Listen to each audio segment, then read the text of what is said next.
V S ಕಿಚನ್ಗೆ ಸ್ವಾಗತ. ಇವತ್ತಿನ ನಮ್ಮ ಅಡುಗೆ ಪೊಂಗಲ್, ಖಾರ ಪೊಂಗಲ್.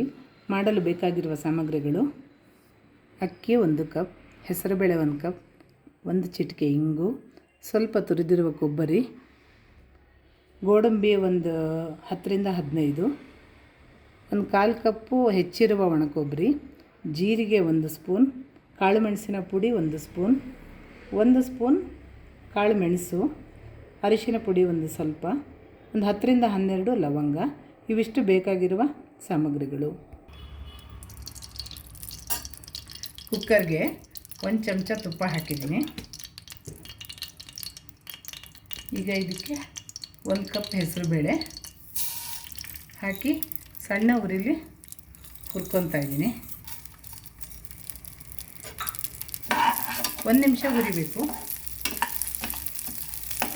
ಸಣ್ಣ ಉರಿಲಿ ಹುರಿಬೇಕು, ಮತ್ತು 1 ನಿಮಿಷ ಹುರಿಬೇಕು, ತುಂಬ ಜಾಸ್ತಿ ಹುರಿಬಾರ್ದು.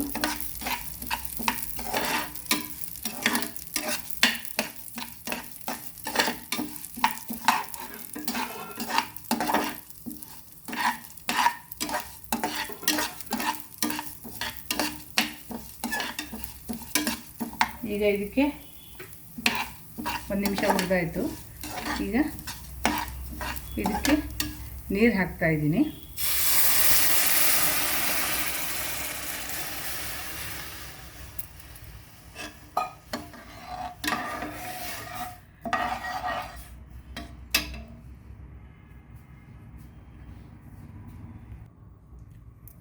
ಈಗ ಒಂದು ಚಿಕ್ಕ ಬಾಣಲೆಗೆ 1 ಕಪ್ ಕೊಬ್ಬರಿ ತುರಿದಿದ್ದು ಹಾಕ್ತಾ ಇದ್ದೀನಿ. ಅದನ್ನು ಒಂದು ಸ್ವಲ್ಪ ಗೋಲ್ಡ್ ಕಲರ್ ಬರೋ ತನಕ ಫ್ರೈ ಮಾಡಬೇಕು. ಜೋರು ಉರಿ ಇಟ್ಕೋಬಾರ್ದು, ಗ್ಯಾಸ್ ಸಣ್ಣ ಉರಿಲೇ ಇರಬೇಕು. ಒಂದು ಸ್ವಲ್ಪ ಗೋಲ್ಡ್ ಕಲರ್ ಬರೋ ತನಕ ಹುರ್ಕೋಬೇಕು.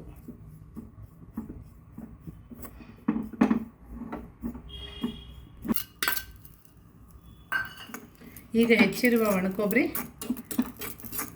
ಅದು ಒಂದು 3-4 ಸ್ಪೂನ್ ಇದು ಸಣ್ಣ ಹೆಚ್ಚಿದ್ದನ್ನು ಸ್ವಲ್ಪ ಫ್ರೈ ಮಾಡ್ಕೋಬೇಕು. ತುಂಬ ಕಪ್ಪೆಲ್ಲ ಆಗಬಾರ್ದು, ಸ್ವಲ್ಪ ಕೆಂಪಾಗೋ ತನಕ ಹುರಿದು ಇದನ್ನು ಹೆಸರು ಬೇಳೆ ಬೇಯ್ತಾ ಇರೋದಕ್ಕೆ ಹಾಕಬೇಕು. ಸ್ವಲ್ಪ ಕೆಂಪಾದರೆ ಸಾಕು. ಕಾಳುಮೆಣಸು ಹಾಕಿ ಸ್ವಲ್ಪ ಹುರ್ಕೊಂಡಿದ್ದೀನಿ. ಅದಕ್ಕೆ ಇನ್ನೊಂದು 1 ಸ್ಪೂನ್ ಜೀರಿಗೆ ಹಾಕಿ 1 ನಿಮಿಷ ಹುರ್ಕೊಂಡಿದ್ದೀನಿ.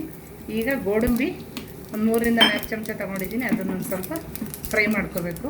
ಫ್ರೈ ಅಂದರೆ ಸ್ವಲ್ಪ ಗೋಲ್ಡ್ ಕಲರ್ ಆದರೆ ಸಾಕು, ತುಂಬ ಕೆಂಪಾಗಬಾರ್ದು. ಗೋಡಂಬಿ ಫ್ರೈ ಆಗಿದೆ. ಒಂದು 7 ರಿಂದ 8 ಲವಂಗ ಹಾಕ್ತಾ ಇದ್ದೀನಿ. ಇದೆಲ್ಲ ಈಗ ಹುರಿದಿದ್ದಾಯಿತು. ಈಗ ಈ ಬೇಯ್ತಾ ಇರೋ ಹೆಸರು ಬೇಳೆಗೆ ಇದನ್ನೆಲ್ಲ ಹಾಕಬೇಕು. ಅಂದರೆ ಎಲ್ಲ ಫ್ರೈ ಆಗಿದೆ. ಈಗ ಇದಕ್ಕೆ ಹಾಕ್ತಾ ಇದ್ದೀನಿ. ಮತ್ತು ಹುರಿದಿಟ್ಟ ಒಣಕೊಬ್ಬರಿ ತುರಿ ಮತ್ತು ಪೀಸ್ ಮಾಡಿ ಹುರಿದಿರೋ ಒಣಕೊಬ್ಬರಿನೂ ಹಾಕ್ತಾ ಇದ್ದೀನಿ.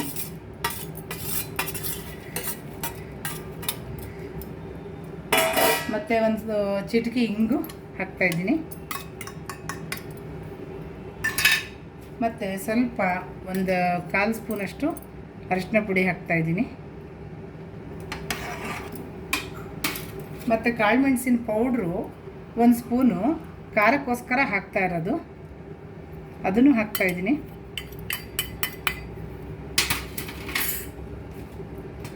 ಮತ್ತು 1 ಕಪ್ ಅಕ್ಕಿ ತೊಳೆದಿಟ್ಕೊಂಡಿದ್ದೀನಿ, ಅದನ್ನು ಹಾಕ್ತಾ ಇದ್ದೀನಿ.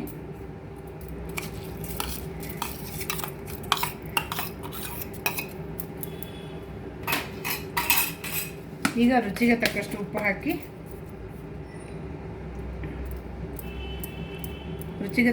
ಹಾಕ್ತಾ ಇದ್ದೀನಿ.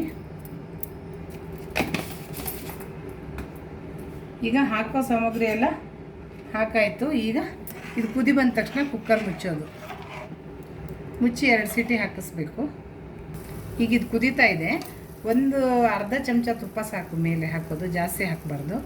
ಅರ್ಧ ಚಮಚ ತುಪ್ಪ ಹಾಕಿ ಕುಕ್ಕರ್ ಮುಚ್ಚಿದ್ರೆ 2 ಸೀಟಿ ಹಾಕಿಸಿದ್ರೆ ಪೊಂಗಲ್ ರೆಡಿ ಆಗುತ್ತೆ. ಈಗ ಕುಕ್ಕರ್ ಮುಚ್ಚುತ್ತಾ ಇದ್ದೀನಿ.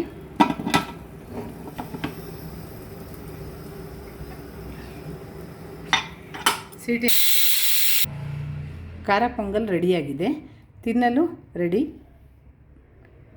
ರುಚಿ ರುಚಿಯಾದ ಖಾರ ಪೊಂಗಲ್ ಈಗ ಸವಿಯಲು ಸಿದ್ಧ.